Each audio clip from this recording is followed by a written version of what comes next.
UFC 326. These are the full card predictions and the betting breakdown. I'm looking forward to talking about each of the matchups on this card. So make sure you guys smash that like button. If you're new to the channel, subscribe. Turn the post notifications on and make sure you share the video too. And also note, I'll be live for the entire card Saturday, 5 p.m. Eastern time.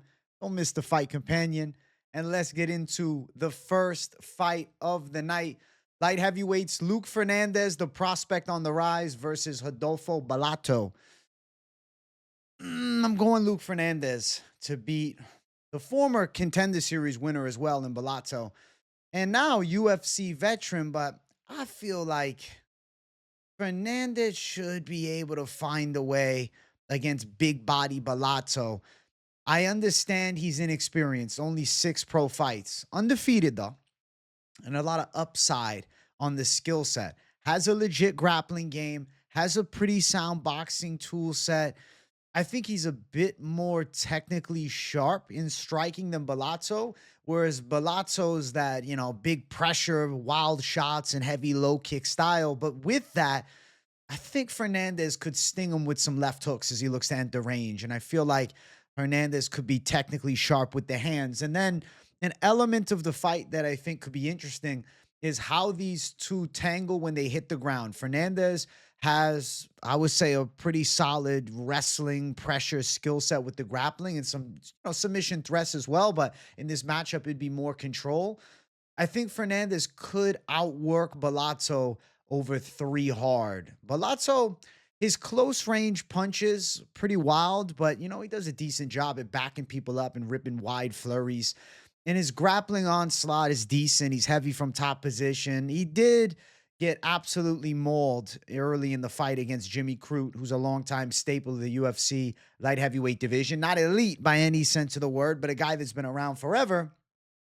And, was able to come back from some adversity and end up surviving to a draw on that one. And then the Paul Craig fight, the barely touching, grazing up kick, and then, he bails on the fight, pretending he's knocked out. I lost hype on him in that. Then Navajo Sterling shutting him down and taking a decision against him. I think Luke Fernandez can pull off a hard-fought decision win and maybe even get a knockout. He's still a developing guy, right? 6 pro fights. But also on top of it, we don't know how high the level is going to be reached too. I think with Bellato, you got a big pressure slugger and a decent enough ground game. That's the style we're going to see from him for the rest of his career.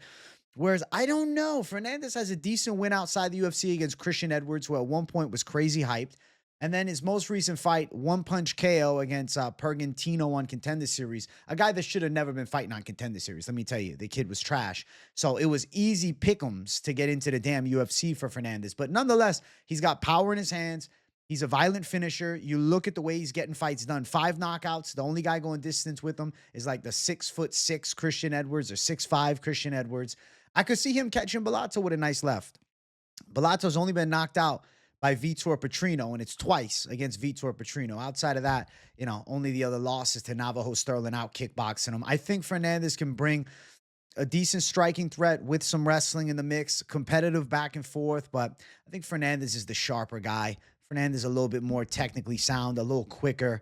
I think he can deal with big body Bellato. I'm going to go with Jersey's own, all right? I'm riding towards the side of Luke Fernandez. Now, the odds for the fight, Luke Fernandez is sitting at -230. That's a strong favorite tag for a UFC debut. Fight opened at -110. I understand why it opened at -110. I feel like it's a bit of a pick'ems fight. Over 1.5, -115. Maybe goes to that over 1.5, but I wouldn't say go chase it. Let's just talk what is and what isn't. I think Fernandez has more accurate punching. I think Fernandez is the better boxer. I think Bellato is the better leg kicker. I will give him that. I think Fernandez is the better wrestler. Bellato, his jiu-jitsu is not bad, but he's not like a super dangerous submission threat. And he's pretty hittable. I don't forget about Potiera boxing him up in their fight. I think Fernandez can find success. And you won't be seeing me surprised if Fernandez shuts the lights off with a big left hook. So I'm going with Luke Fernandez. I think knockout or decision is live in this spot. He should be able to outwork Bellato if it is 3 hard, because he's been in the later rounds before. I believe he went, was it 4 rounds against Christian Edwards? Yeah, 4 rounds against Christian Edwards. And then here, if it has to be 3, I think he'll have the cardio to keep it up. And potentially, though, I could see him dropping Bellato. So we're going Luke Fernandez to get it done over Rodolfo Bellato. I think he should take out the mediocre veteran in his UFC debut. I'm going prospect. Next fight, Gaston Bolaños versus Ji-Yoon Lee. This is kind of a trash can matchup. I don't think Bolaños is UFC level. Ji-Yoon Lee, barely UFC level. But I'm going for Lee, the Korean Tiger, to take Bolaños out. Bolaños is known for his striking. He's a fairly sharp kickboxer, does have some power in his hands, and rips pretty snappy kicks to the legs and like decent left hook on him. But ultimately, his ground game is terrible. Okay, he's a former 35er. He's moving up to the featherweight division, looking to, breathe some new life in his career. But I just can't pick Bolaños at all. I mean, his most recent win was Cortavius Romeois, wins a decision there. Romeois not very good. The other win is a decision over Aaron Phillips. So for a guy who came into the UFC with a bit of hype as a dangerous striker, he's been a decision merchant for his wins with 0 ground game. Got choked out by Kwang Lee and even got TKO'd by Marcus McGee. Granted, the Marcus McGee knockout loss, forgivable. Marcus McGee's a dangerous striker. Ji-Yoon Lee's a bit of a wild card. He fought like an idiot against Hyder Emil and got knocked out in a minute.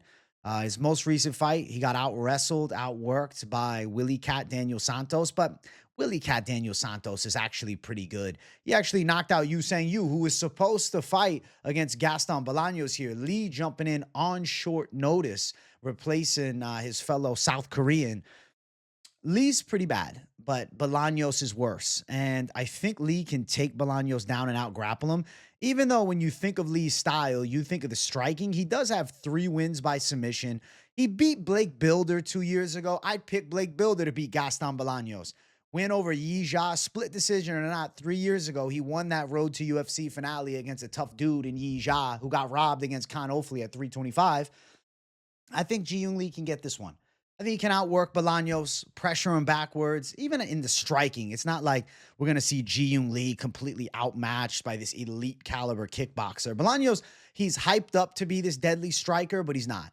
And I would say that Ji-Yoon Lee is going to be able to take him down. And I think Ji-Yoon Lee should take his back, look to choke him out. Smart strategy is wrestle for Ji-Yoon Lee, but he's not smart. That Hyder Emil fight tells me he is not smart. My God, he's just sitting in the pocket slugging after getting caught. Instead of trying to create some space and a moment to recover, he's just swinging wild shit back, So that was dumb.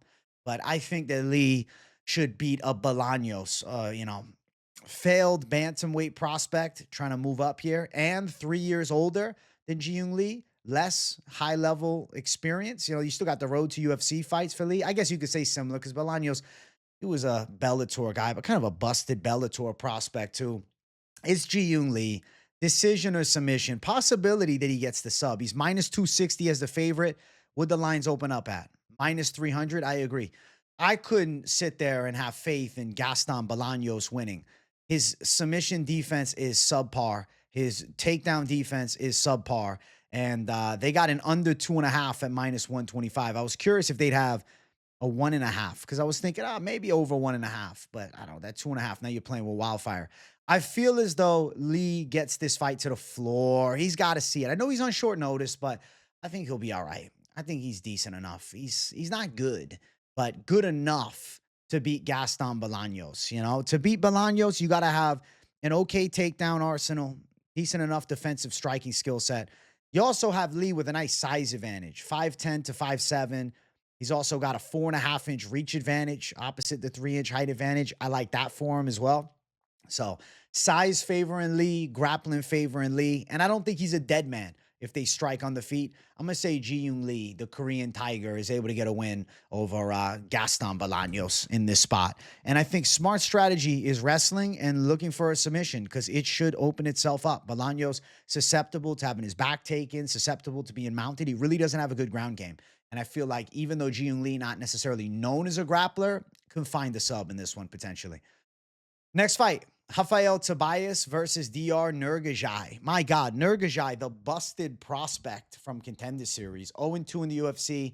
Listen, I'm going bipolar Tobias to win this fight. I think that Dr. Nurgozhay is kind of bad, dude. Yeah. His striking is okay. He's a bit of like a twitchy southpaw, and I'm being serious when I say he's a twitchy southpaw. He legitimately has a twitch that he does. He like constantly touches his eye. He has okay high kicks, surprising dexterity for a guy that is a little bit on the chubbier side. But I'd say he's pretty mediocre. A bit of power in his hands. I mean, okay boxing combos. I'd say definitely like knockout ability on the feet, but not like a sharpshooter in striking, and his ground game has been exposed. Tumendemberel subbed him, and then in his most recent fight, Sadi Baldiev subbed him. So he's showing to be a pretty mediocre grappler, and he's not this like explosive striking force. Now, Rafael Tobias, he has a power Muay Thai style. He's looking to throw bombs to the head and to the body. He rips big shovel hooks and uppercuts. He comes in with, power shots in range, walks people down, truly has like that Brazilian heavy Thai style set where he's coming in your face to land some bombs. And honestly, he's definitely got the power in his hands advantage over Nurgozhay. The element to this fight that I also like for Tobias is I could see some grappling. He's known for the knockout, right? You'll see some recent fights. You'll see the Contender Series, and he's, rocking his opponent. Ultimately did sub him, though. But you're looking at him, you're thinking, oh, he's a striker. He's got grappling in the arsenal, some BJJ there. And I feel like Tobias should be able to back Nurgozhay up, catch him with some punches, and then find takedowns. He really shouldn't lose this fight. But I will say, I think Tobias got a suspect chin, though. He got knocked out on the regional scene some time ago. He was a young looking kid at the time, back in 2023. So, 2.5 years ago, Miguel Porto put him out with a nice wide hook. I don't think Nurgozhay has the explosive like elusivity to his stand-up that he's going to land something like that. But I don't know. I still have some doubts about Tobias. Like, I don't want to say he's a Brazilian industry plant, but they literally gave him a fat welterweight on his Contender Series fight. Like, I'm talking about dude Jair de Oliveira was a fat welterweight Thai fighter. That's really it. And he got mauled, and that was expected, So Tobias got a gimme fight to get into the UFC. And, Nurgozhay, he's definitely better than the last opponent for Tobias, but I still am going to believe in the 22-year-old. I think the prospect has some upside and potential. He's very jacked, scary, strong Brazilian. I don't know, man. USADA's not around anymore because he has that freaky frame. You know what I'm saying? Keep an eye on it. I think we're going to see power shots from Tobias get through. Nurgozhay, that twitch is such a problem. It just leaves him open to shots. And I think we're going to see Nurgozhay outpaced, outworked, outpunched. And then I think Tobias looks to get him down. I think Tobias is going to take him down, especially against the cage. And I think he's going to take Nurgozhay's back, potentially choke him out. I think Tobias should get the sub, but it is a UFC debut, and he didn't fight some good Contender Series opponent. I think Dr. Nurgozhay's win over Bartosz Shefwick on Contender Series, it's a better opponent. It was a sick head kick into ground and pound. He beat Emiliano Sordi, who, at one point was decent over in PFL. So, like, Nurgozhay, he's an okay kickboxer. He's a tricky enough southpaw, It's just, I think he's going to be at a disadvantage of strike speed and power. And I definitely feel like he's at a disadvantage as far as ground skills. I wouldn't back the Nurgozhay horse with any confidence. He's just a little bit awkward, man. Nerdy style. That's the best way I can put it. He's like a little nerdy out there. He seems like a little bit of like a dork with the way he's fighting. At open, it was minus 300, but Tobias sitting at minus 220. Nurgozhay plus 185. I think this fight is destined to finish. What's under a round and a half? Minus 110. Under 2.5. What's that? All right, not available. Those lines are completely fake. I'll tell you this, though. I feel like the fight's going under 2.5 rounds. I think it's going to be a finish. The thing should end inside distance. And I think it's possible even under 1.5. A bit of a fast start, some aggressiveness from Tobias. Maybe he cracks Nurgozhay with a big shot. Like, I just can't pick a guy who gets subbed by Tumendemberel and then subbed by Uran Sadi Baldiev in the next one, especially by Ezekiel choke, Like, Nurgozhay's submission defense seems pretty bad. And I'll favor the Brazilian with 6 sub wins to find a way to get most likely a submission win here against the overrated Kazakhstani. So we're going with Rafael Tobias, this scary, jacked, heavy-handed Brazilian with a bit of a submission threat to submit Mr. Bankrupt on the floor, Dr. Nurgozhay. Next fight, Sumudaerji versus Jesus Aguilar. I think Jesus Aguilar is going to win. I feel like Sumudaerji is a way better kickboxer from distance, but he doesn't control range all that well when fighters threaten with takedowns. He shut down Borjas last fight and was able to technically outstrike him for 3 rounds. But Borjas is just looking to land big shots on the feet, and he also doesn't really have good cardio. And Sumudaerji looked great in that fight.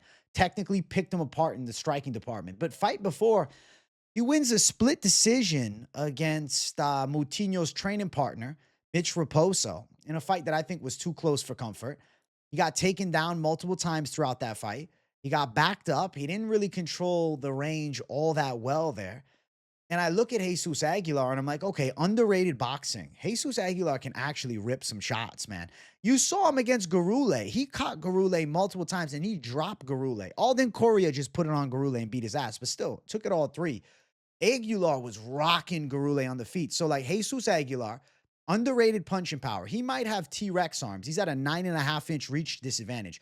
But I think with the threat of takedowns, he could get on the inside and rip some big overhands on Sumudaerji, who's a lot taller and longer than him. But when you talk about wrestling, Aguilar can wrestle pretty well. Aguilar's got solid takedowns in the arsenal. And on top of that, he's a good submission threat. He is a ghillie master, okay? Nasty guillotine chokes. And you look at his fighting career, dude has 7 wins by submission. And inside of the UFC, he submitted Stuart Nickel, who was hyped up as this great grappler. Easy knockout of Shannon Ross, who's just a complete scrub. But you look through, like dig into his career. Jamie Alvarez, former Ultimate Fighter competitor, right? Edgar Shirez sub. Yeah, it was round 5, but he caught him in the ghillie. I think that Aguilar's got some decent wins to his credit. Shutting Garule down and winning a dominant decision is nice. You might be thinking, oh, but he didn't finish Garule. Is he going to sub Sumudaerji? The reason I say maybe is because styles make the fights. It's not about how good he is. It's how good is he in this fight. But Darji needs space to strike. And when he has that space, yeah, it's going to look good against guys that aren't going to shoot takedowns, like Borjas. But when you start mixing in grappling, I think that's where Sumudaerji struggles a bit. Got submitted by Matt Schnell. Granted, it was a sick back-and-forth fight, and he nearly knocked Schnell out. Got mauled on the ground by Tim Elliott. And then I look at the Mitch Raposo split decision, and I'm like, I think Aguilar is better than Mitch Raposo. And I think Aguilar could get to some dominant positions on the ground. I think he could win some moments. I think he could threaten the lanky Sumudaerji with that ghillie. That long neck, I could see Sumudaerji cutting a ghillie from Jesus Aguilar. So I favor the side of Aguilar to potentially find a sub.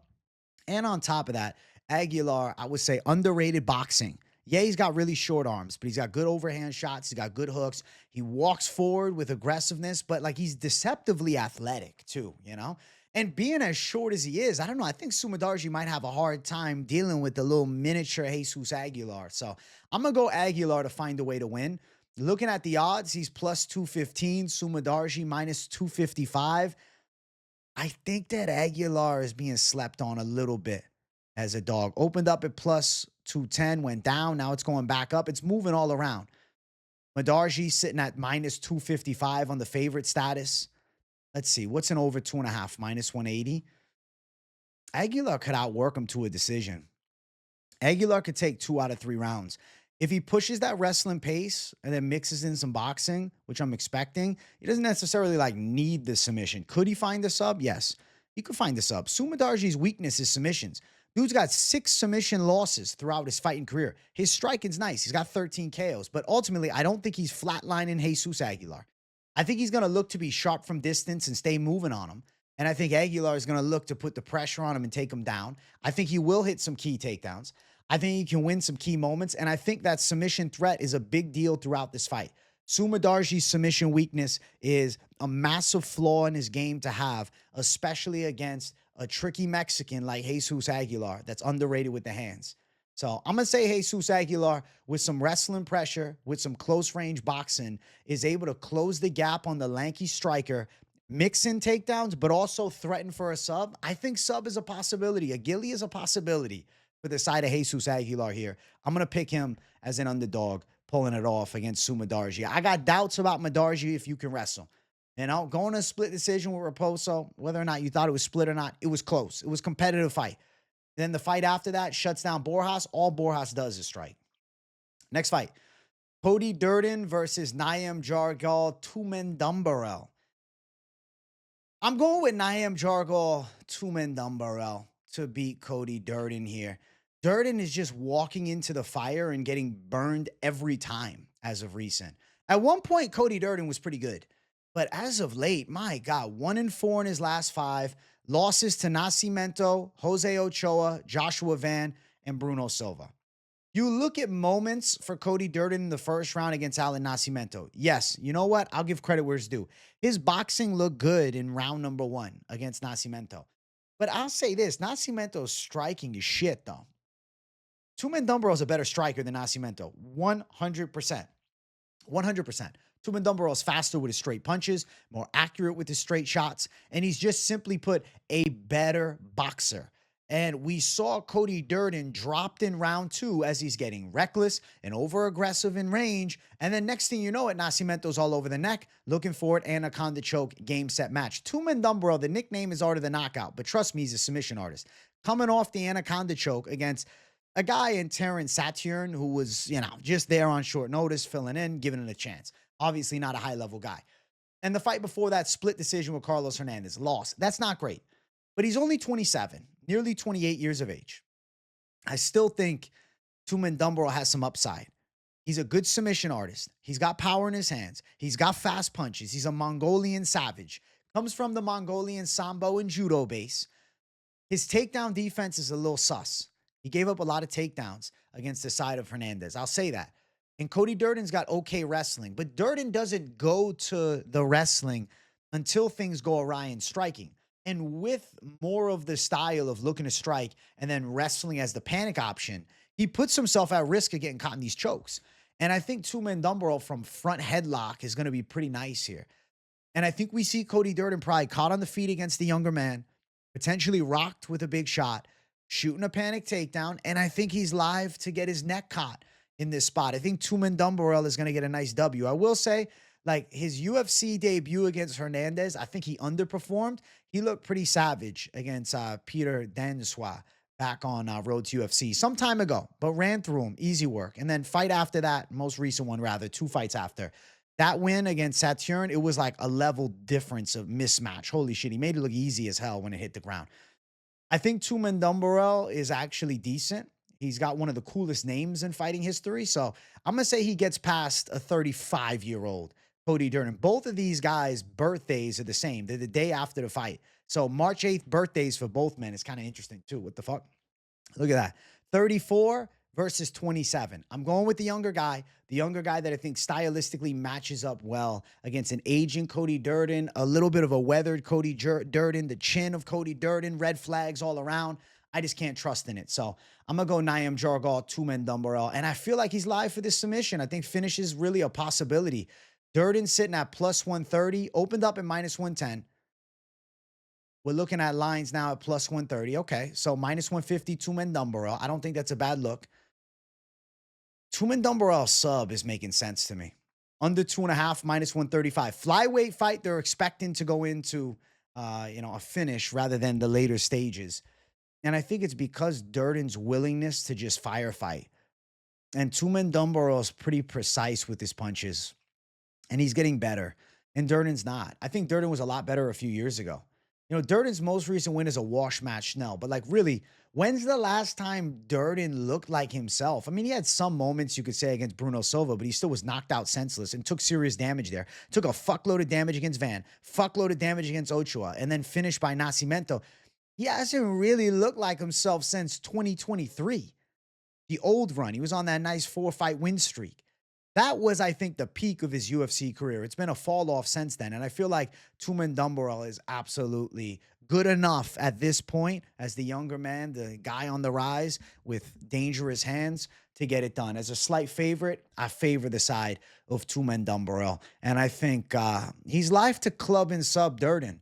Durden gets hit a lot, and Tumendemberel can land. I think Durden could potentially hit some takedowns if he does look to wrestle early, which maybe he will, but The fight IQ of Durden is not one of his strong suits. The style is aggressive boxing, pressure, and chaos. And I think Tumendemberel is able to handle that style. I'm going to go with him. I think he gets the finish. I think he gets the submission. Alberto Montes versus Ricky Turcios. This fight's at 145. Turcios is moving up in weight, so something to note. He was supposed to fight Cameron Smotherman at UFC 324. Obviously, Smotherman falls flat on his face. Fight canceled. Now jumps up in weight to fight Alberto Montes. I think this is a terrible decision. Alberto Montes is going to win. Montes, he hasn't fought in a while. It's been a year and 4 months. Carlos Calderon and him put on a really fun fight on Contender Series. A little bit of a wild back and forth. Calderon with crazy aggressive pressure, looking to take him down, looking to hit him with wild shots. Montes threatening with, an anaconda throughout most of the fight and finished with it. Montez's hands are solid, though. You're going to think of Montes and you're going to look at the resume. You're going to say, oh, well, just submissions. No, but his boxing's there. He's got good close range boxing. He's got good straight punches. Seems to have nice timing on his shots. And then on top of that, has a good submission threat that I think he brings into this fight. Turcios going to be at a strike speed disadvantage. He's an okay kickboxer. I'd say Turcios is best strategy here is trying to work some kicks from distance and then get in close range and land knees to the body and try and find a way to Montez's back. I don't feel confident about that happening. I think Montes has a bit of power in his hands, and especially being the natural 45er versus the 35er, I think Montes could show some sting in his punches. Speed advantage Montes. I think he's going to be the more physically imposing grappler. I think he is the better grappler.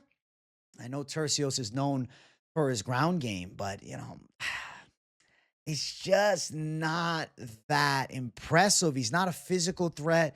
He doesn't have a massive submission threat. He has a survivable ground game. Potentially, Montes wins a dominant decision, right? And Turcios' chin holds up and he fights out of submission threats. But I do think if Turcios is overzealous, makes a mistake, Montes could find the finish. He hasn't had a ton of activity over recent years. In the past 2.5 years, just 3 fights. But he is a master of the damn front headlock, anaconda choke, and Darce chokes. Now, you look at rookie Turcios' fighting career, he's only been subbed once, and it was Rosas Jr. who pulled off the sub with the rear naked strangle against him. And you know what? Early in the fight, after Rosas was kind of mauling him early in the fight, he ended up taking Rosas' back and threatening with that rear naked. It's just, I don't think something like that happens here against Montes. I think Montes is going to be back in a big way. I think his style is a bad matchup for Turcios, especially at 145. Better boxer, bigger power, grappling threat, better at finishing fights by submission. Turcios, say what you want, yeah, he's got the ground game, but his actual win rate, if you look through it, he's got 1 submission finish, and it's volume punches and there's some TKOs. But I think Alberto Montes should be able to handle Turcios. I could see him rocking Turcios on the feet and then potentially grabbing that neck. So I'm going to say Montes. I'm thinking club and sub is live, but Turcios, not necessarily an easy guy to finish, but moving up in weight. He just cut weight in January, though.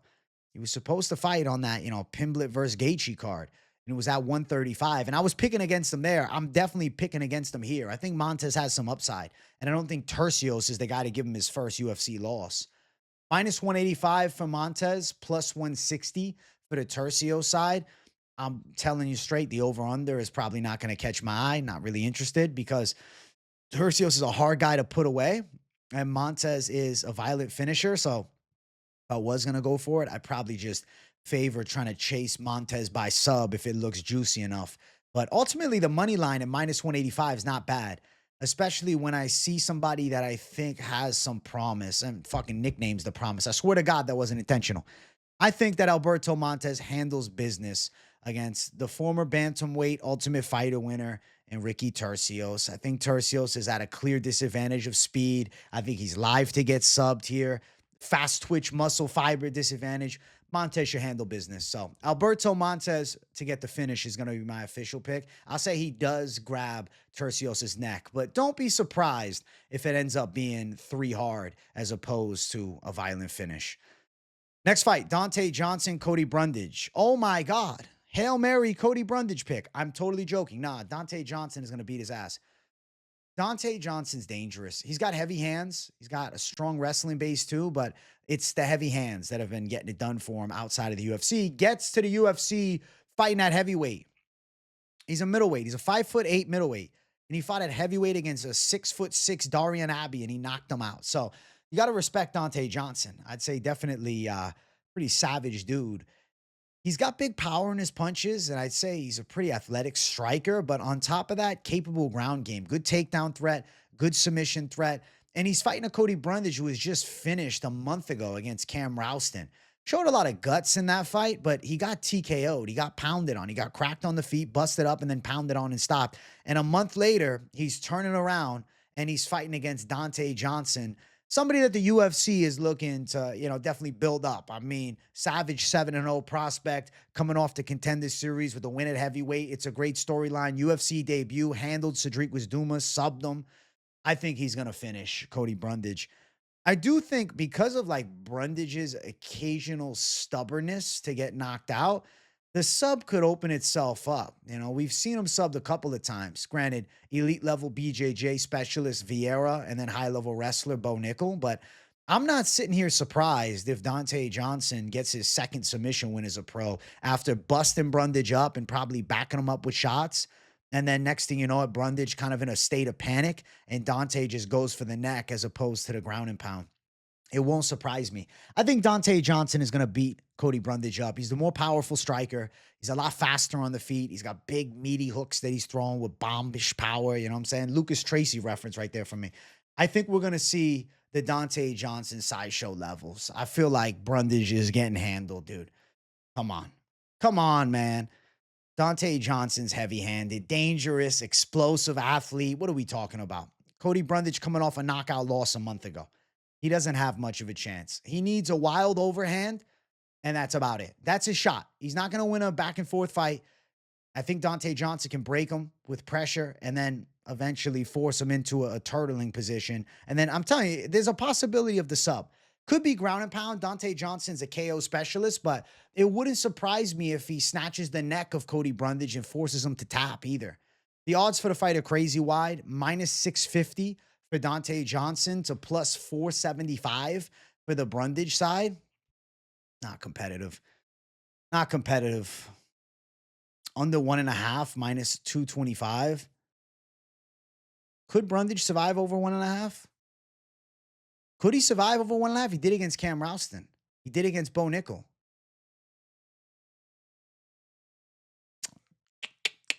I don't know. We'll talk about it throughout the week. We'll see. We'll see as more props and stuff drop. But overall, I think Donte Johnson, Lockjaw Johnson, should be Lock Johnson. He should not be losing to Cody Brundage. It should be a pretty easy matchup for him, and he'll finish Cody Brundage here. Big strike should get through. Brundage probably turtling up. Either a rear naked choke, a damn front choke of some magnitude, Gilly, Anaconda, Darce, or just vicious ground and pound. Donte Johnson, inside the distance, shows levels to Cody Brundage. He's a good prospect. He's a freak athlete. I like the style. I think he's got a lot of upside. Featured prelim, Cody Garbrandt versus Long Xiao. Oh, I'm battling with myself on. Cody Garbrandt. Cody Garbrandt. Going Cody Garbrandt. I'm going Cody Garbrandt.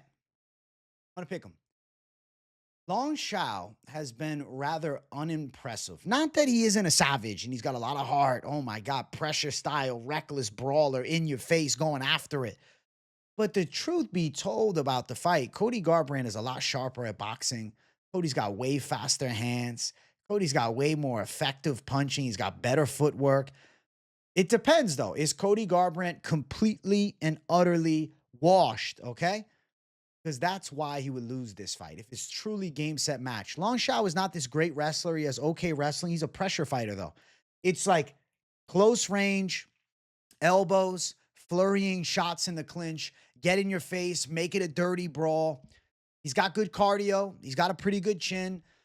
But it's not like he's impressive in any area besides like he's just gritty as hell. And Cody Garbrandt looked pretty good in round 1 against Sonny Barsalos. He didn't get finished either, and he looked even okay till the end and, trying to back Barsalos up. Barsalos didn't want to exchange towards the end of the fight. I don't blame him. He had won 2 out of the 3 rounds. Cody Garbrandt's still a quick puncher, and he's got high-level boxing.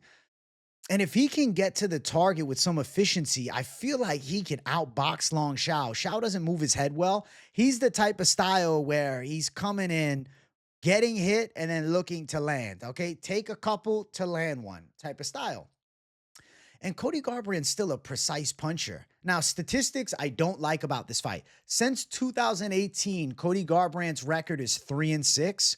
Long Xiao since 2018, 18-3. Hate that. Granted, much lower level of competition. Garbrandt's been fighting in the UFC forever at this point, over a decade.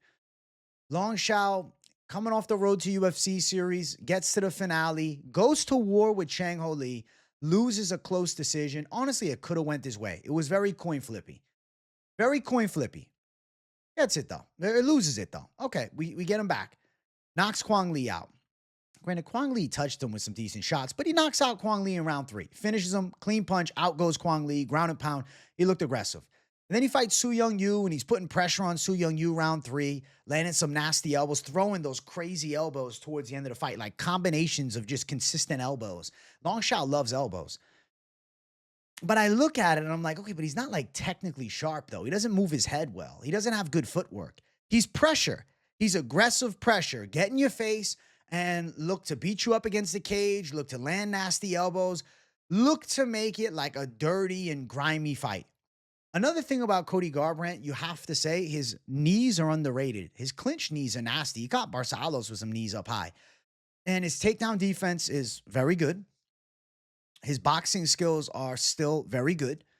And his hands are fast. But because he's a former world champion and we've seen a fall from grace, okay, to say it lightly, a serious fall from grace, it's easy to look at Garbrandt and be like, oh, well, Long Xiao, maybe he knocks him out. But then I'm thinking about Long Xiao's style. It's so like just sloppy aggressiveness with no head movement and just brawling, looping punches. Sure, Cody might be done. Cody might be completely washed. But are all Cody's going to lose on this card? Or the Cody's going to go 0-3 on this card? I think one Cody has got to win. And I think it could be Cody Garbrandt. I think he can outbox Long Xiao. I think he can get to the target more efficiently. Not saying it's going to be a walk in the park. Not saying he's flatlining Long Xiao. I think they can go 3 hard. But I think Garbrandt could catch him with some clean punches. I think he could hurt Long Xiao on the feet, force Long Xiao into a bit of a retreat. I even think Garbrandt could surprise Long Xiao with some clinch work and takedowns. I think Garbrandt approaches this fight smart. He's coming off a 2-fight losing streak, but Barcelos, who's the best unranked bantamweight in the UFC, okay? And he honestly put up a better fight against Barcelos than Peyton Talbot. And then Davison Figueiredo, who's still in the top 7, top 8. And Garbrandt striking is still doing decent against Figueiredo. Still had a good first round against Barcelos. I know, I'm like picking at straws here on what went well in losses. But Cody No Love's still there in some way. It's not the prime No Love, but I think he's still got a little juice left. I think it's a coin flip fight. Of course, Long Xiao could absolutely pressure Cody Garbrandt, catch him with a wild shot, put him to the test, drop him, wear him against the cage. But Garbrandt's just so much better, dude. Like, technically speaking, he's so much sharper. It will be a shame if the former champ gets handled against a guy who's 1-2 in the UFC right now. I think Cody Garbrandt can win this fight. I think it might be a decision, and I think it'll be, competitive. I think Long Xiao could even take a round off of him. But I feel like Garbrandt is going to end up getting a hand raised. So I'm going to go Cody Garbrandt to find a way to win. I think his boxing and footwork can win him the fight here against Long Xiao. Garbrandt's an underdog, plus 126. Bro, he opened at plus 170 as a dog. Jesus. Long Xiao minus 146, the favorite. He's the favorite because he's 27. He's the favorite because he's the younger guy. But truth be told, I don't think Long Xiao is on a top 10 trek or anything like that. I don't think he's striving to the top 15. I'm not saying Garbrandt's going to be back in the top 15 either. By no sense am I saying that. But I think Cody Garbrandt can beat a 1-2 UFC fighter in Long Xiao. I'm going to say Garbrandt wins as an underdog at plus 126. I think he's live to win more moments, land cleaner shots. The hand speed advantage should show itself. Long Xiao's got the reach advantage, but his style is not to use range. Long Xiao is a collision fighter. He's looking to crash on the inside and make it dirty. And I think Garbrandt could be a bit of the matador here. I think he can make Long Xiao pay as he enters range. I think, you know what? Garbrandt can really test that Long Xiao chin too. I could see Garbrandt having a bit of a throwback performance. Not all the way throwing back, but my God, man, if these two were to fight when Garbrandt was in his prime, I'd be picking Garbrandt confidently by KO. I'm going to say he probably wins a hard fought decision, but I'm not going to pick against Cody No Love against a guy that I just don't think is all that good. He's tough, but that's really what I'll say about him. He's got a lot of grit, got a lot of pressure. He's got nice elbows. Maybe he catches Garbrandt with an elbow and cuts him, but I think Garbrandt wins the fight. So I'm going Cody No Love to get back on track. I'll pick him in the feature prelim here. Next fight brings us to our main card opener. If you guys are watching and enjoying, make sure you smash the like button. If you're new to the channel, make sure you subscribe. It's Gregory Rodrigues versus Bruno Ferreira 2. They run it back some years later after Ferreira violently chinned RoboCop in round 1, which was at the time a pretty big upset, man. RoboCop was supposed to be fighting Brad Tavares and getting into the rankings back then. And yeah, Ferreira flatlined him. I like RoboCop this time, though. I think Gregory Rodrigues wins. I went back and watched the last fight, and I thought to myself, okay, RoboCop's definitely gotten a lot better at boxing since that fight. He always had power, but he would sit in the pocket too long. He would square up more often. He would leave some time to counter more than he does now. And I'd say another thing about RoboCop I've seen over, recent fights is there's a calm to him. There's a technical accuracy to him. There's a nice jab to him. He's become a lot more of a patient boxer with serious power, as opposed to the wild gunslinging brawler of the past that could hit like a truck, but also found himself knocked out, man. We've seen RoboCop KO'd in Contender Series, saw him KO'd here against Bruno Ferreira. There's been some rough moments, but over the past couple fights, I really think RoboCop's turned the corner. And you can even look at his loss to Jared Cannonier a year ago. Obviously it was a 5-round fight. He got stopped in the later stages, but dropped Cannonier multiple times in that fight and showed serious power and accuracy there. And then ultimately was tired at the end, and Cannonier, the OG that he is, knocks him out. After that, he violently chins Jack Hermanson, and then he just outboxed Roman Kopylov, a sharpshooting kickboxer. I think we're going to see a patient RoboCop pick Bruno Ferreira apart in a technical way. Ferreira's dangerous with his looping punches. He's dangerous even with his straight shots that he throws. I mean, obviously he caught, RoboCop coming in range last time with a wide straight and dropped him violently. But I think RoboCop is going to do better this time. And I'll say this, if you ask me who's improved more since the last fight, I definitely feel like it's RoboCop. RoboCop has really sharpened up his technicality, and he still brings that same power. And he had some striking success early in round 1 last time they fought. But it was like the surprise of Ferreira. Nobody knew anything about Ferreira. He comes in on short notice. He's not expected to do much. And he ends up flatlining RoboCop, who seemed to be the guy on the rise in the weight class. I think RoboCop has made the adequate adjustments to be more calm. He knows that Ferreira's got power. And I think we're going to see RoboCop outbox and frustrate Ferreira a bit. I could even see RoboCop surprising Ferreira with a bit of pressure against the cage and finding himself in top position. Now, to be fair, Ferreira is coming off a nice win. Beat Marvin Vettori by decision, able to outstrike him and outwork him, but it's a bankrupt and washed Vettori. And I wasn't blown away by that performance with Ferreira coming in at 189 pounds. Dude didn't even make weight, okay? So I think a little bit of karmic justice. We're going to have a Ferreira making weight this time, getting knocked out by RoboCop in the rematch. Before that, beat Jackson McVeigh by sub, but McVeigh's not good. Armin Petrosian by sub. Honestly, that was nice. The armbar was sick.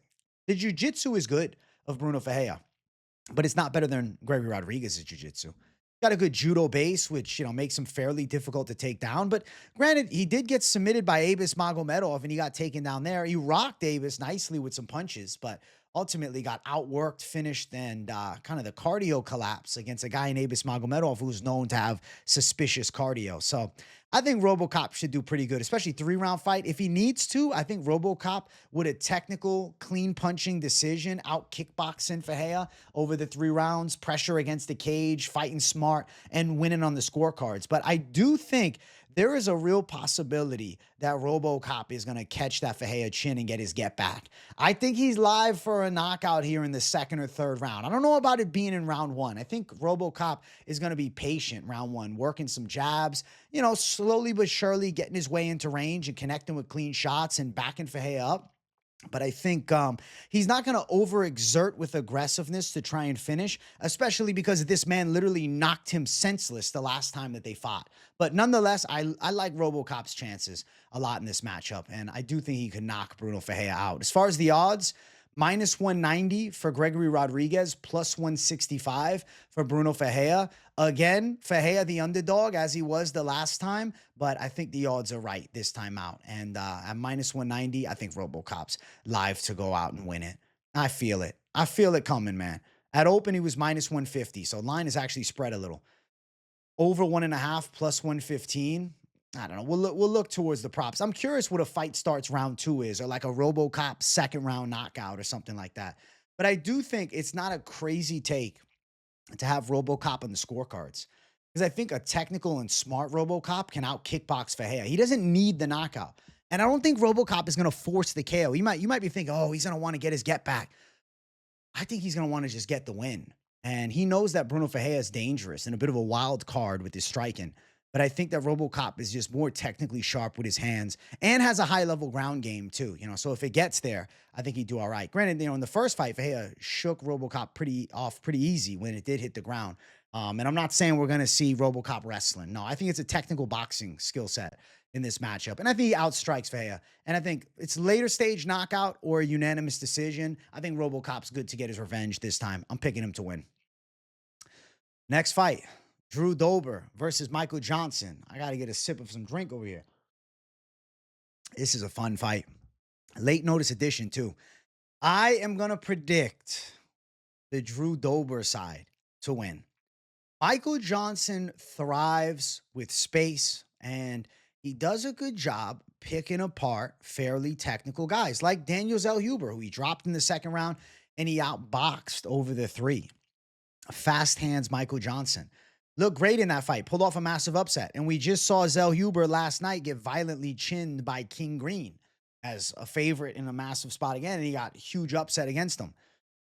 And then you look at the fight before for Michael Johnson, knocks out Ottoman Azaitar, expected result, outworks Darius Flowers and wins. And then, you know, the last time he was knocked out was Diego Ferreira, got caught with a looping shot. Drew Dober thrives in chaos. Drew Dober has the style where he absorbs damage, but just does not seem to quit on himself very often. It's very much a pressure fighting style where he's going to take your best shots and block them with his head for the most part and look to close the gap and land big punches in range. He's got powerful hooks. He's got a deadly straight left. He also has pretty good kicks. And I feel like you look at Drew Dober's last fight and you're thinking, oh, well, Kyle Prepolek had some moments against him. It was a weird fight with the fouls, etc. And, you know, Prepolek's not good. But remember Prepolek and Benoit Saint-Denis? Prepolek gave Benoit a decent fight, and we were all thinking Benoit is not the guy. But maybe Prepolek's just a lot better than given credit for with his ugly record of 18-9. I feel like Drew Dober is going to end up knocking Michael Johnson out. Johnson's going to look fast in round 1, and Dober is going to get outstruck as far as the significant strikes will go. But it's similar to the fight for Drew Dober against Bobby King Green several years ago, where he was at a speed disadvantage. He was getting touched, but the power wasn't getting to him.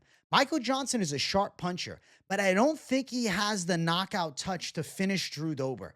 In Dober's relentless pressure style, he should be able to crowd Michael Johnson, find his moments to explode on him as they get towards the cage. And I think as we get into the 7-minute mark, round number 2, as the fight evens out a bit, Michael Johnson's movement's going to be a bit slowed. And Dober's going to start connecting with shots. Michael Johnson's chin is absolutely going to get put to the test here. And I think Drew Dober is going to land the knockout punch. And I think he's going to finish Michael Johnson. If you look at the recent losses for Drew Dober, look at the names. Manuel Torres, the most devastating puncher, probably outside of like, you know, Ilia Topuria in the top 15 of the weight class. Okay. Jean Silva, who didn't even knock him out. And Dober landed some shots and had some moments to fight. Yeah, he got technically outstruck and the doctor stoppage came in, but he was walking Jean Silva down, still trying throughout that fight. And Silva was clean and technical. And then a Money Moicano loss with Moicano grappling him. Win by knockout against Rick Glenn. Easy money. And then obviously the Prepolek fight recently. I feel like Drew Dober is going to have his moment here. I think Michael Johnson's getting caught.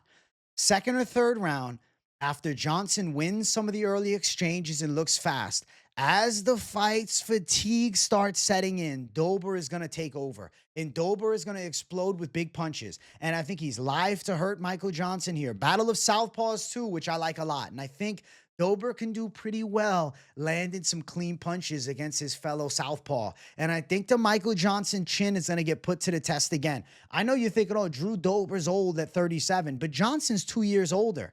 And I think Dober brings into this fight the better durability. I know you're thinking, oh, he's been knocked out, though. The better durability. It's Manuel Torres, okay? And I also think that Dober has heavier hands. Johnson, as he slows down, is going to start pulling straight back out of range. And Dober is then going to be able to capitalize and attack. And as the footwork slows, the Dober punches are going to start getting through. And I think Drew Dober is knocking Michael Johnson out. I'm picking Drew Dober to win by KO as an underdog here. Plus 105. It opened up at plus 160. Line has come down. It may potentially flip. So if you like the Dober dog side, you better get it soon. I think heavy-handed Drew Dober is going to trap Michael Johnson sometime in the second or third round, exploding with big shots. And I think he's knocking Michael Johnson out here. Johnson minus 125 is the favorite. I don't think this fight goes distance. Over 1.5, minus 170. They don't have the lines that I want to look at out right now, but I just read them off just so you guys know what's available at the moment. Live for an over 1.5, but I think second or third round, Drew Dober is going to end up chinning Michael Johnson after Johnson probably busts Dober up in round one and connects with some really nice punches from range. Dober is going to find the kill shot. I'm predicting Drew Dober by KO. I think he's getting it done against Michael Johnson, and I think it's going to be an impressive get-back win. He's going to snap the 3-fight win streak for Michael Johnson and get himself on a nice 2-fight streak. So I like Dober by KO. I think he pulls this one off violently, and I think he's knocking Michael Johnson out in this matchup. Next fight. Rob Font versus Raul Rosas Jr. Raul Rosas Jr. is low-key an industry plant, but I'm picking him to win. I think Rosas is going to win the battle of grappling positions. He's got good takedowns, and he's got pretty good control. I know against Vince Morales, there were several moments where Morales nearly caught him with like the anaconda choke through the fight. But I think to myself, yeah, they had trained together though. And Morales has like deceptively good submissions. And Rosas is going to the well with a lot of takedowns because that's his style. He still was able to win a majority of the fight, although being put in some compromised, threatening submission positions. Rosas is still young too at 21 years of age. So I think he's getting better. Font, he gives up too many takedowns, dude. Way too many takedowns.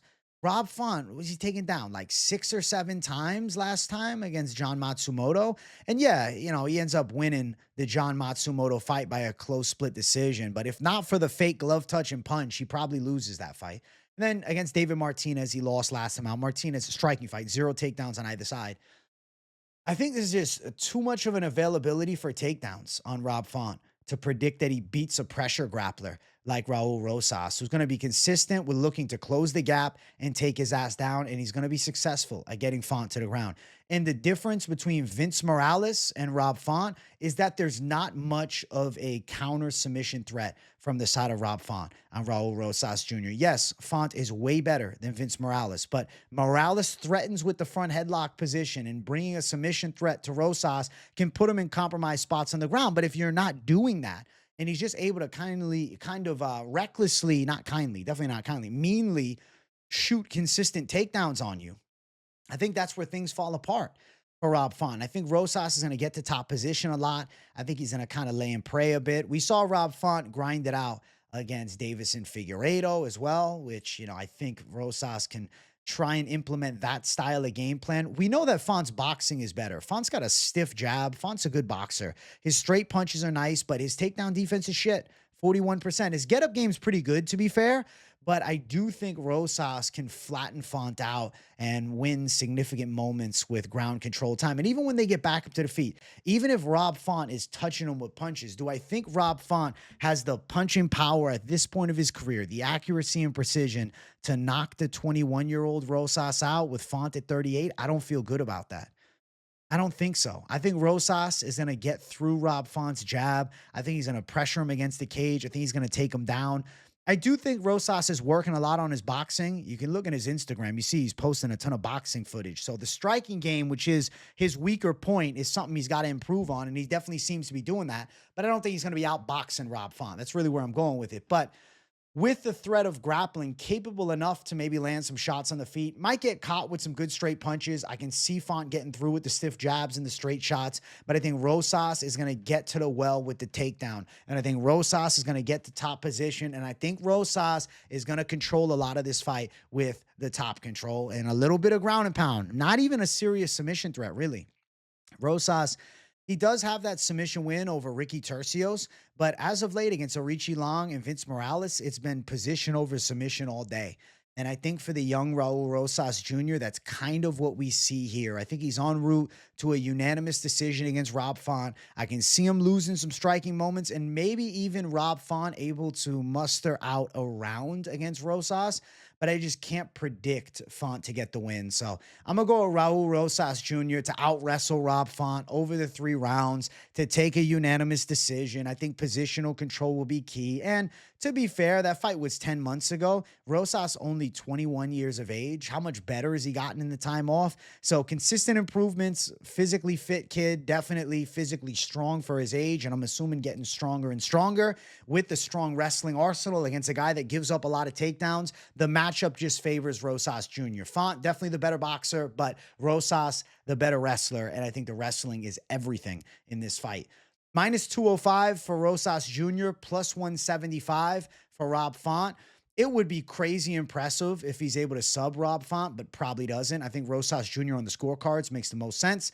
Minus 180 for the fight going over 2.5 rounds. I'm anticipating it going long and Rosas taking a majority of the rounds. 2 out of 3, potentially all 3 though. So Rosas Jr., bit of a wrestling, grappling clinic, should be able to take this one home against the 38-year-old Rob Font. We also have to take into account Font's 38. He's got a lot of miles on the car, and he's just given up way too many takedowns. Like, dude, he was taken down 4 times by Kyler Phillips, too. Like, everybody takes him down, and Rosas can wrestle pretty well. This is the UFC's push on Rosas, getting him into the top 15. They were supposed to fight when Matsumoto stepped in on short notice, and that fight didn't come together. Rosas withdrew. He's had some time off, reset, recover, and now back in a big way, gets his chance on 326, industry plant. They're trying to build him up as the next Mexican star, and I do think his grappling skills are good enough to shut Rob Font down. So Rosas to get it done. Co-main event, Caio Borralho versus Reinier de Ridder. I'm going Caio Borralho to beat Reinier de Ridder. I think Caio Borralho is a lot better at kickboxing. I know that de Ridder cut weight 5 times within a year to 185, and that was kind of used as the reason why he completely broke against Brendan Allen. After a really good first round, he completely broke come round number 2. I just am not gonna use that as my reasoning to pick a guy that I think is at a striking disadvantage. Caio Borralho is going to be better at boxing. He's got a pretty technical karate-esque kickboxing style. He's a southpaw with fast hands and good and precise straight punches. Much cleaner in stand-up. And Caio Borralho is a very good grappler. He grappled against Brendan Allen at Karate Combat, and he clearly won that decision. And I'm not using a BJJ match to necessarily sell you on my point, but Borralho beat Allen in grappling, who was able to survive de Ridder's onslaught and then eventually break de Ridder in grappling too. De Ridder's cardio over 3 rounds should be okay, but the will to win is the question, man. He broke and he quit in the corner after round number 4. I don't want to pick a guy that quits in a fight. I can't. Caio Borralho went 5 hard against Nasruddin Imavov. And yes, he was technically outstruck, maybe won 1 round there.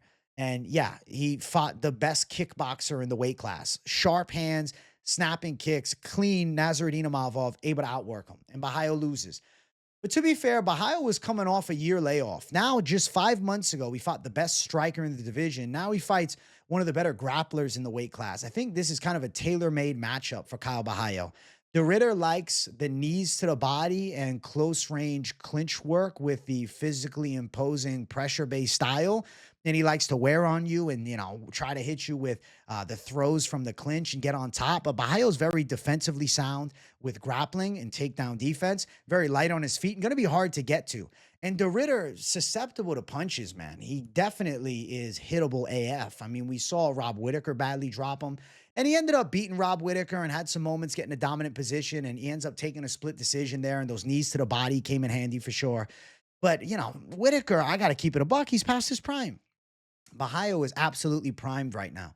And I think we're going to get the best version of Borralho ever. I feel like he's going to look better because of that loss to Imavov. And I think Borralho is going to be back in a pretty big way here against Reinier de Ridder. I think he's going to be able to outstrike him. I think he's going to be cracking de Ridder. I think de Ridder's going to look to smother Borralho up against the cage and use that size advantage. But I honestly feel like Borralho is going to be strong in the clinch. And I don't see Borralho getting bullied backwards and close and just smothered and taken down. Like, yeah, there'll be some knees that get through for de Ridder, but I can see Borralho switching position on de Ridder in the clinch. Borralho's got a good clinch game, fights the hands well, spins out of the positions well. I can see him even backing de Ridder up and landing shots in close. I think Borralho's boxing is going to be pretty good here. I think his hands are a lot faster. Footwork's a lot better. His body kicks are a factor. I don't see Borralho getting manhandled on the ground.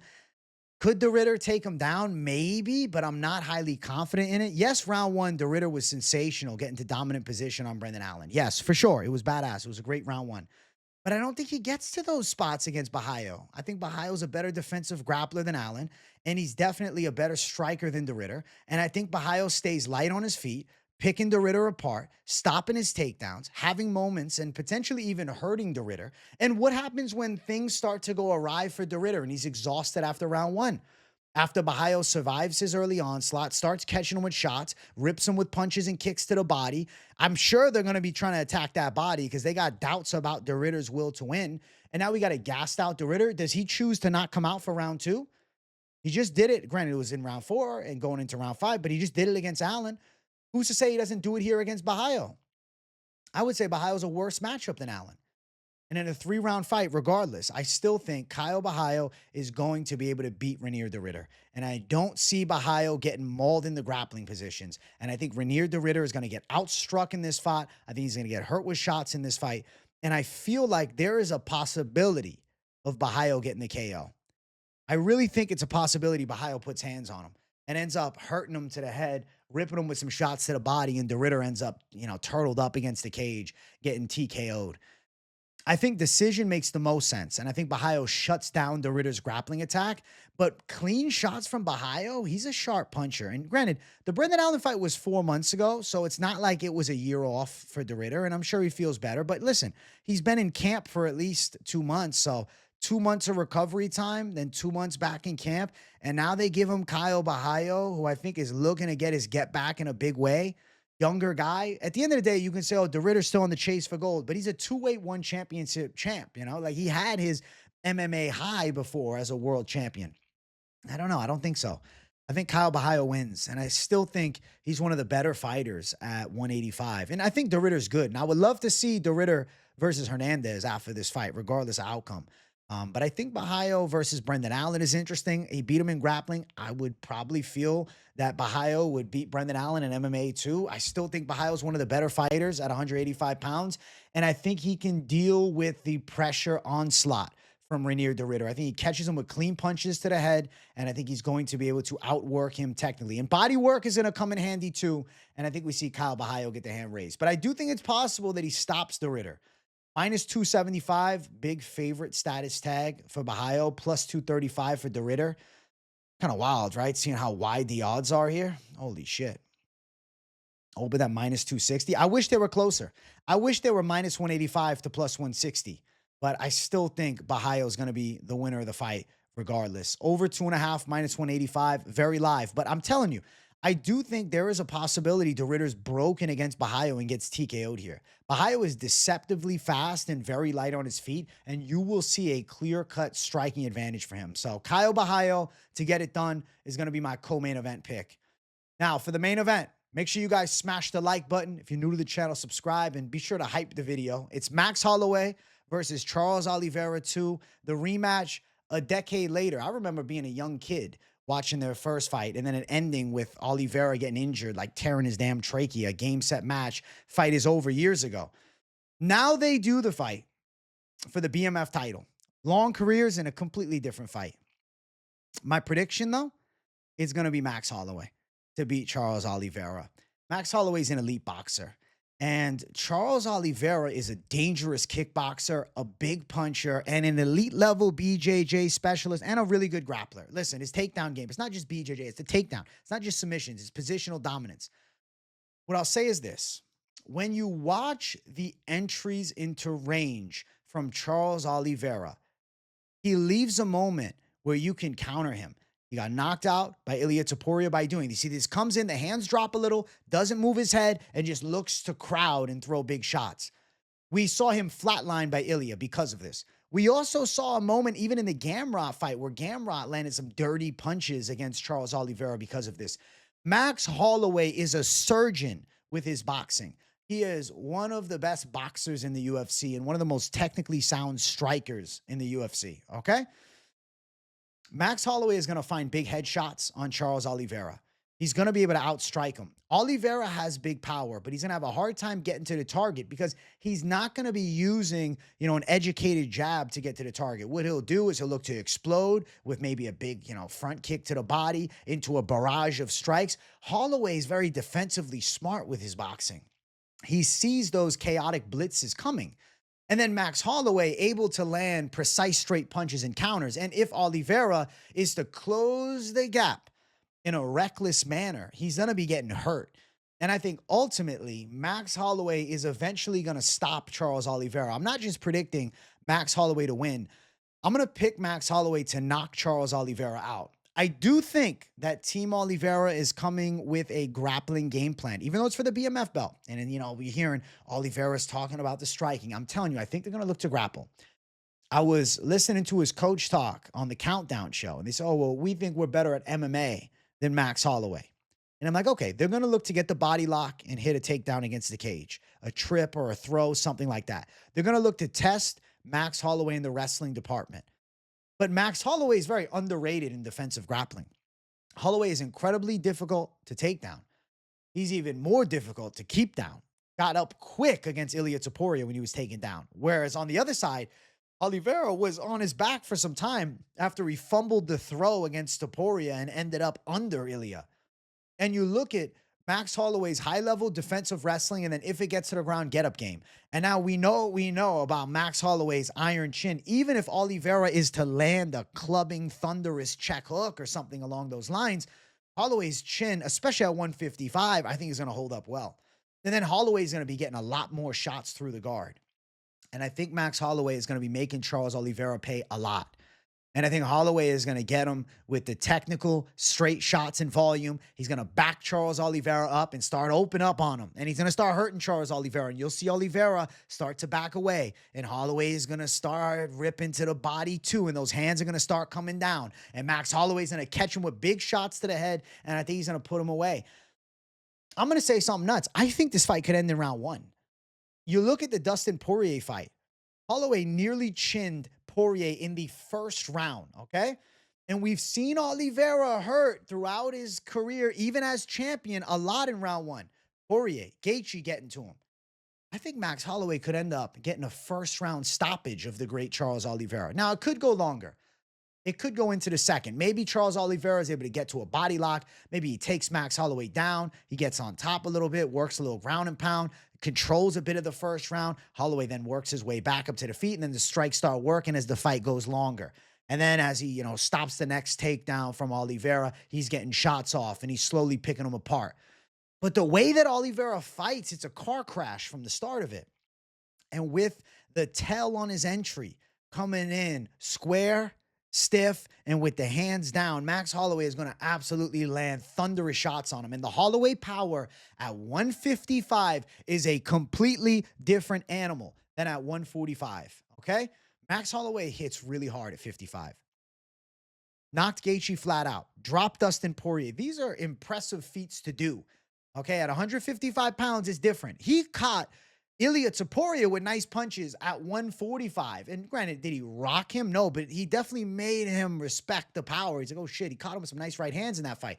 And he could have won that second round against Topuria. It was a competitive matchup. Obviously, got violently knocked out in round 3. Ilia Topuria, a different animal. But this is also 155 Holloway. I said after his win against Justin Gaethje, he should not drop back down to 145. It's not going to be better. It's going to be worse for him if he drops back down. Ultimately, it was. But at 155, I think this is the best Max Holloway has ever looked. Coming off of a masterclass against Dustin Poirier. And it's a Dustin Poirier who is game against Islam Makhachev. It's a Dustin Poirier who arguably towards the late run of his career showed signs of improvement. And Holloway outboxed the fuck out of him. You look at Charles Oliveira getting cracked by Poirier on the feet, hurt multiple times. At the end of the day, many fear following Oliveira to the ground. I don't necessarily feel like Holloway will have that same fear as a Dustin Poirier or Justin Gaethje because Max Holloway has underrated grappling. And there's potential for him to hurt Oliveira and be willing to enter the grappling element in throwing ground and pound. Now, I'm not saying he's just playing around on the floor with Oliveira, risking it and caught in something stupid, but I wouldn't be shocked if Holloway was able to land some ground and pound from top position on Charles Oliveira. And I think that Holloway has a very underrated ground game, and I don't see Charles Oliveira subbing him. I think we're going to see Max Holloway win impressively. I think we're going to see Max Holloway knock Charles Oliveira out and look like the baddest motherfucker and defend that BMF belt now for a second time. And potentially, we have the fight between Holloway and Topuria too. I would love to see it. But I think Max Holloway is talking about fighting Conor McGregor if he gets this BMF win. I don't know if that's going to happen. That's a far-fetched reality. I'm sure Conor wants an easy fight, probably a Michael Chandler fight, but definitely not the craziest of matchups to make next. If Holloway plans on just defending the BMF belt, you're kind of in the fun fight territory. But I do think he wants his crack at lightweight gold. I'm going to say Holloway looks good. I'm going to say arguably he looks not just good. I think he's going to look great. I think Charles Oliveira is getting knocked out. Charles Oliveira, 36, 2 years older. Holloway still, he looks younger. The way he fights is younger. I think he's more primed.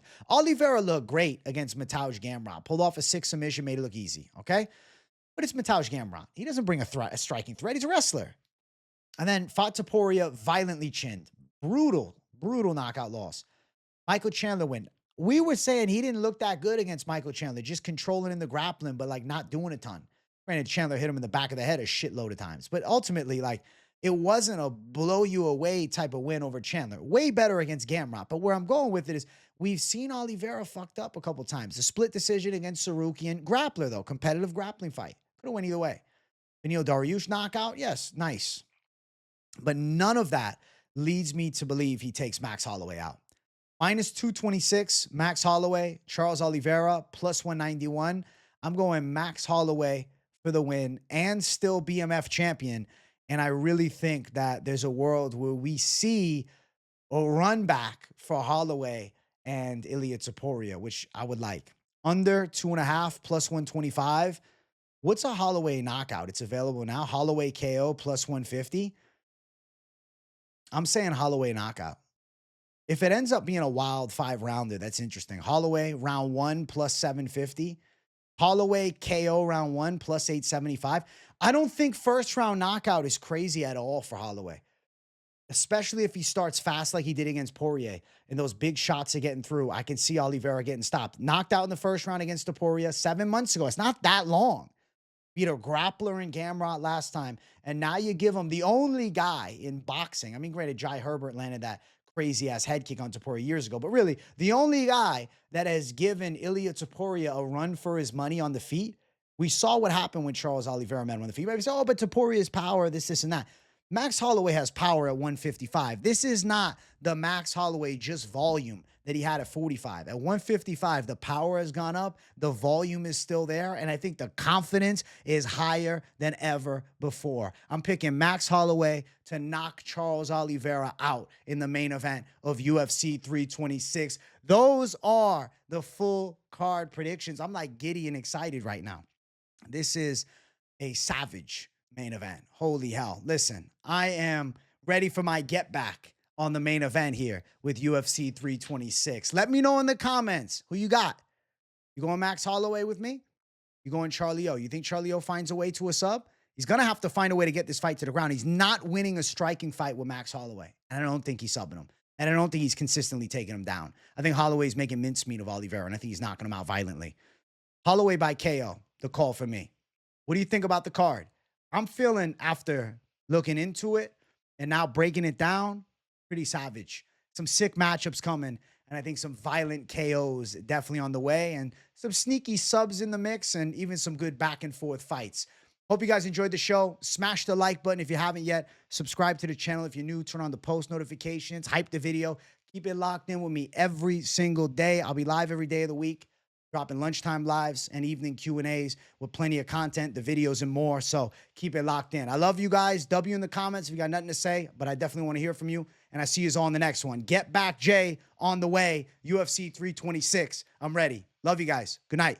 Peace out.